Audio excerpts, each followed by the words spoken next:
L'édito éco avec Nicolas Bouzou sur Europe 1. Bonjour Nicolas. Bonjour Dimitri, bonjour Anissa, bonjour à Nicolas. tous. Alors le Conseil d'orientation des retraites va publier demain jeudi son rapport sur la santé économique de notre système de retraite. Alors il a déjà prévenu le corps, il a déjà prévenu les partenaires sociaux en début de semaine que les nouvelles n'étaient pas bonnes, Nicolas. Ah oui, c'est clair, avec un déficit de près de 6 milliards d'euros dès cette année en raison de la revalorisation des retraites de base et des retraites complémentaires. Alors le Conseil d'orientation des retraites nous dit également que des concessions qui avaient été faites pour calmer la contestation pendant la réforme de l'année dernière, comme l'extension des départs anticipés pour les carrières longues, ont coûté très cher aussi et ont compensé en fait les effets financiers positifs de la réforme. Le système est en déficit et ce déficit va continuer de se creuser jusqu'en 2070 d'après le corps.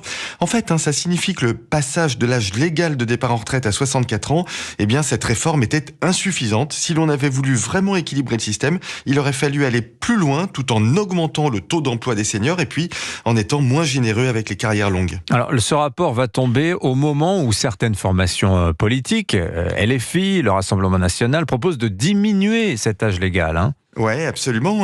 Olivier Faure aussi, du Parti socialiste, a déclaré tenir cette position. Le Rassemblement national propose dans son programme de revenir à 62 ans en fonction de l'âge auquel on a commencé à travailler, même si Jordan Bardella a semblé considérer depuis dimanche que le RN ne mènerait peut-être finalement pas cette réforme.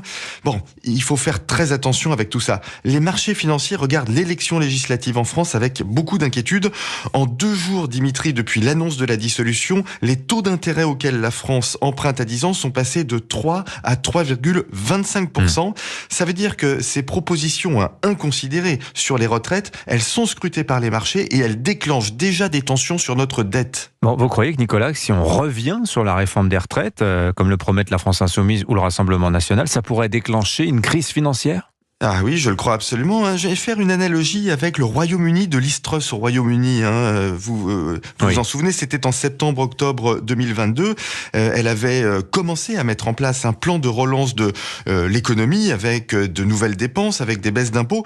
Et ce plan était en proportion de l'économie britannique beaucoup moins dépensier que ce que proposent nos candidats, ce qu'ils proposaient en 2022 pendant la campagne présidentielle et sans doute aussi pour cette campagne législative.